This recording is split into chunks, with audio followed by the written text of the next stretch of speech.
Dan Dan के season 2 के चौथे एपिसोड में आप सभी का स्वागत है। एपिसोड की शुरुआत होती है इस मोटी मनहूस औरत से जो कहती है मोमो से, ग्रेट सर्पेंट लॉर्ड ने इस जमीन को अब तक हमारे सेक्रीफाइसेस की वजह से बचा कर रखा था। अब देख लो, तुम्हारे करतूतों की वजह से ग्रेट सर्पेंट लॉर्ड मर गए और उन्हीं के साथ ये जगह भी तहस नहस हो जाएगी। पूरे शहर में अनाउंसमेंट शुरू हो गई थी कि ज्वालामुखी का विस्फोट हो गया है। आसपास के सभी लोग कृपया करके तुरंत विस्फोट की जगह से दूर चले जाएं। ये मनहूस औरत आगे कहती है, अब तुम बताओ, जो हमारी किताबों में लिखा है, जब ड्रैगन स्वर्ग की तरफ बढ़ेगा तब आसमान में इंद्रधनुष बनेगा और फिर पहाड़ों का गुस्सा पूरे गांव को निकल जाएगा। इस कहावत को कैसे फिक्स करोगी? मोमो सोचती है कि कितनी अजीब बात है कि अर्थवॉर्म तो वैसे भी बाहर सूरज की रोशनी में नहीं आते, फिर किताबों में ये क्यों लिखा है ड्रैगन स्वर्ग की तरफ बढ़ेगा। फिर मोमो की नजर पड़ती है फायर ब्रिगेड की गाड़ी पर और उसे समझ आ जाता है कि ये डॉक्यूमेंट में मेंशन कही गई कहावत का क्या असली मतलब है। ड्रैगन स्वर्ग की तरफ बढ़ेगा, इसका मतलब है नेचुरल फाउंटेन, और नेचुरल फाउंटेन के विस्फोट को ज्वालामुखी के विस्फोट से दर्शाया गया है। और जो किताब में स्टेटमेंट दिया था ना, उसका ओरिजिनल मीनिंग भी यही था, पर कहीं न कहीं समय के साथ उस स्टेटमेंट का मतलब बदल गया। मोमो फैसला कर चुकी थी कि अगर उसे डॉक्यूमेंट में लिखे कहावत का गलत मीनिंग फैलने से रोकना है तो उसे ये मामला आज के आज खत्म करना होगा। जिसके बाद फिर वो जायंट अर्थवॉर्म के पीछे के हिस्से को अपने साइकिक पावर से उठाती है और भागने लगती है।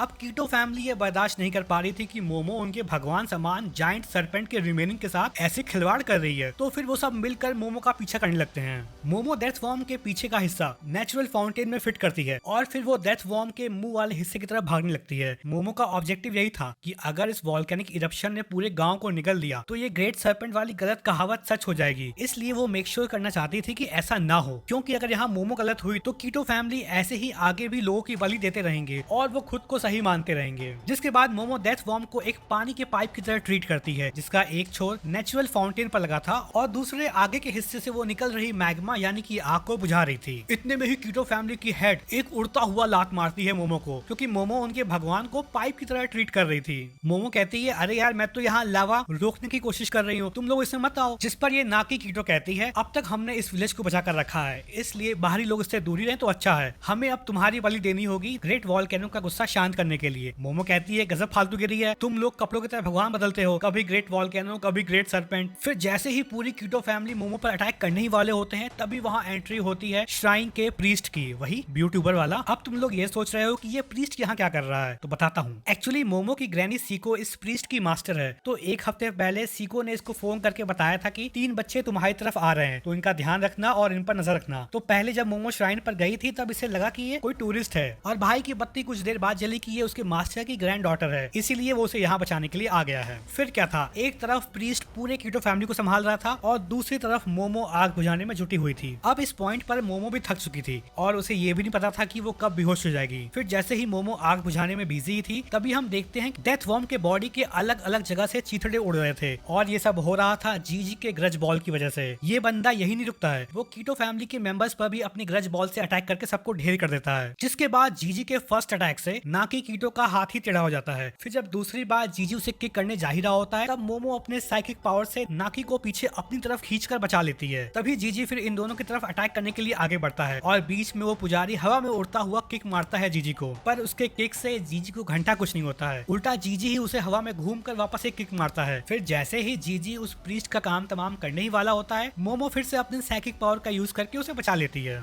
जीजी मोमो से कहता है, तुम बार बार मेरे शिकार के बीच में आ रही हो, लगता है पहले तुम्हें ही मारना पड़ेगा। जिस पर मोमो कहती है, जिस हिसाब से तुम चल रहे हो उस हिसाब से तुम पक्का किसी को जान से मार दोगे, और मैं ये नहीं चाहती कि जीजी एक हत्यारा बने। मोमो आगे कहती है, ओकारुन कहाँ है, तुमने उसके साथ क्या किया? जीजी कहता है, मैं केवल उसके बारे में बात करता हूँ जिसके बारे में मुझे बात करनी है, और मुझे इस समय भूख लगी है। प्रीस्ट भी हार मान चुका था और वो कहता है, ये बंदा मेरे लीग से बाहर है। नाकी कीटो अपना रोना फिर से चालू कर देती है कि तुम लोग की वजह से यहाँ सब कुछ हो रहा है, तुमने ही इस मुसीबत को यहाँ बुलाया है। मोमो गुस्से में कहती है, चुप हो जा बुढ़िया, ये समय तुम्हारे बकवास का नहीं है। और फिर हम देखते हैं तीनों डिसाइड करते हैं कि वो सभी मिलकर इविल आई का सामना करेंगे। जैसे ही जीजी आगे बढ़ता है अपनी ग्रज बॉल से अटैक करने के लिए, मोमो सभी को नीचे बैठने को कहती है। अब इस मूवमेंट पर इविल आई यानी कि जीजी के टारगेट पर मोमो थी, इसलिए वो मोमो पर अटैक करता है, पर उससे पहले ही एन मूवमेंट पर प्रीस्ट मोमो को एक किक मारकर जीजी के अटैक से बचा लेता है। जिसके बाद नाकी कीटो अपने जेनिफर लोपेज अनाकोंडा अटैक से जीजी को एक तगड़ा घुसड़ मारती है। फिर जब जीजी कीटो को किक मारने जा रहा होता है तब एक हाथ से मोमो अपने साइकिक पावर का यूज करके उसे बचा लेती है और दूसरे हाथ से मोमो अपनी साइकिक पावर का यूज करके जीजी को पकड़ लेती है। और उसी समय प्रीस्ट भी जीजी पर अटैक करने की कोशिश करता है, but as we all know priest के बस की है नहीं, तो जीजी उसके अटैक से बच जाता है और फिर ग्रज बॉल का यूज करके वो खुद को मोमो के साइकिक पावर से आजाद भी कर लेता है। जीजी वापस से फिर उस प्रीस्ट पर अटैक करता है। अब इस मूवमेंट पर प्रीस्ट को निपटाने के बाद जीजी वापस मोमो पर अटैक करने जा रहा था और दूसरी तरफ मोमो अपने साइकिक पावर का भी यूज नहीं कर पा रही थी। फिर तभी सीन में एक ऐसे कैरेक्टर की एंट्री होती है जिसका तुम लोग को अंदाजा भी नहीं होगा, ना ही उम्मीद होगा।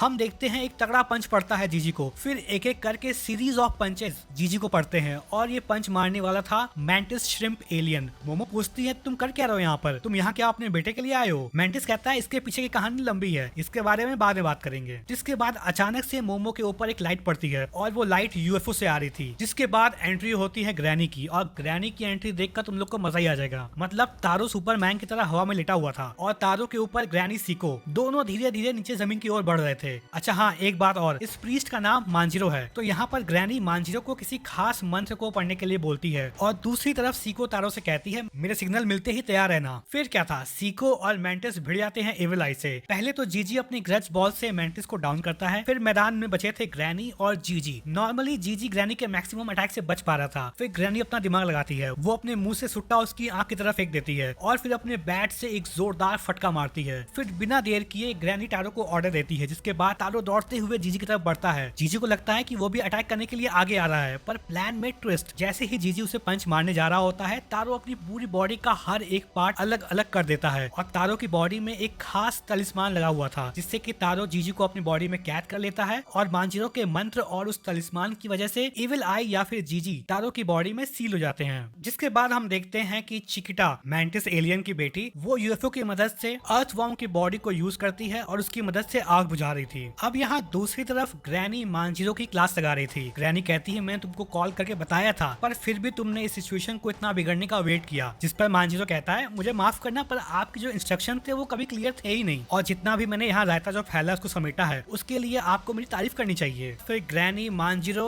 और तारो दोनों का शुक्रिया अदा करती है क्योंकि भाई तारो की वजह से वो एविल आई को सील कर पाए। जिसके बाद हम देखते हैं मोमो और वो एलियन दोनों भागते हैं ओकारुन को बचाने के लिए, क्योंकि ओकारुन की वजह से ही मोमो उस गड्ढे से बाहर निकल पाई थी। जिसके बाद फिर मोमो ट्राई करती है अपने साइकिक पावर का यूज करके उस गड्ढे के ऊपर जितने मलबे थे ना उसको हटाने का, बट वो अपनी साइकिक पावर का यूज नहीं कर पा रही थी। जिसके बाद वो मैंटिस एलियन अपने एक पंच से उस गड्ढे के ऊपर सारा मलबा हटा देता है। जिसके बाद जब मोमो देखती है ना उस गड्ढे में, तो उस गड्ढे में सब कुछ जल रहा था। ऐसा लग रहा था कि मानो वो गड्ढा पूरा लावा से भर गया है। अब इस पॉइंट पर वो मैंटिस एलियन तो हार मान चुका था कि भाई ओकारुन तो अब मर चुका है, पर मोमो ये बात मानने को तैयार नहीं थी। जिसके बाद मोमो चिकिता को ऑर्डर देती है स्लाइम को उस मैग्मा के ऊपर डालने के लिए, क्योंकि उसका प्लान ये था कि एक बार जब ये लावा ठंडी हो जाए तो उसके बाद वो खुद अंदर जाएगी। मैंटिस एलियन उसे मना कर रहा था कि अगर मोमो तुम अंदर गई तो तुम भी मर जाओगी, पर मोमो उसकी बात सुनने को तैयार नहीं थी, क्योंकि मोमो ने ओकारुन से वादा किया था कि वो उसे बचाएगी और कहीं ना कहीं उसे लग रहा था कि ओकारुन अभी भी उसका वेट कर रहा होगा। अब चिकिता यहाँ अपना दिमाग लगाती है, वो अपने स्पेसशिप की लाइट की मदद से जो सारा मैग्मा उस गड्ढे में इकट्ठा हुआ था उसको बाहर निकालती है और फिर उस लावा या फिर मैग्मा में अर्थवॉर्म का स्लाइम ऊपर से डाल देती है ताकि मैग्मा ठंडा हो सके। फिर मैग्मा के थोड़ा जमने के बाद मोमो उस जमे हुए मैग्मा को बीच से फाड़ती है और वो देखती है कि उस मैग्मा के अंदर ओकारुन और टर्बो ग्रैनी एक साथ एक दूसरे को पकड़े हुए लेटे हुए थे। ओकारुन को देखकर मोमो थोड़ा इमोशनल हो जाती है। मोमो को देखकर ओकारुन कहता है मुझे तुम पर पूरा भरोसा था कि तुम हमें बचाने जरूर आओगी। टर्बो ग्रैनी गुस्से में कहती है तुम बेवकूफों को इतना समय कैसे लग गया मुझे बचाने के लिए। जिस पर मोमो कहती है अरे मैं तो आपके बारे में पूरा भूल ही गई थी। ओकारुन कहता है कि अगर मैं उस समय टर्बो ग्रैनी को बचाने के लिए ना गया होता तो शायद मैं अब तक मर चुका होता, क्योंकि मैं उस कमरे में था जहाँ पर कि चारों तरफ डेथ वॉर्म का म्यूकस फैला हुआ था। तो उससे हुआ ये कि म्यूकस फैलने की वजह से मैग्मा अंदर नहीं आ पाया। तभी ओकारुन को जीजी का याद आता है और उसे लगता है कि वो अभी भी मैग्मा के अंदर ही है। इसके बाद मोमो समझाती है ओकारुन को कि पता नहीं कैसे पर जीजी अपने आप खुद की पावर से ही पहले ही बाहर आ चुका था। मोमो की ये बात सुनकर ओकारुन समझ गया था कि जीजी अभी भी कर्स्ड है। जिसके बाद मोमो ओकारुन को बताती है कि ग्रैनी सेको टाइम पर आ गई थी और चीजें अभी कंट्रोल में हैं। ओकारुन फिर मोमो से माफी मांगता है क्योंकि उसने पहले मोमो से कहा था कि वो जीजी के लिए कुछ करेगा, पर अंत में वो कुछ भी नहीं कर पाया। और इतना कहते ही ओकारुन का पैर फिर से उस म्यूकस में पड़ जाता है और गलती से मोमो और ओकारुन की झप्पी हो जाती है। जिसके बाद मोमो टाइटली ओकारुन को हक करती है और कहती है कि तुम्हें नहीं बल्कि मुझे सॉरी कहना चाहिए था। वो मैं थी जो तुमसे कही थी कि मैं तुम्हें बचाऊंगी, पर फिर भी मैं कुछ भी नहीं कर पाई। मुझे इस बात की खुशी है कि तुम जिंदा हो। यहीं पर एपिसोड 4 समाप्त। अगर वीडियो अच्छा लगा हो तो लाइक करो, शेयर करो, सब्सक्राइब करो।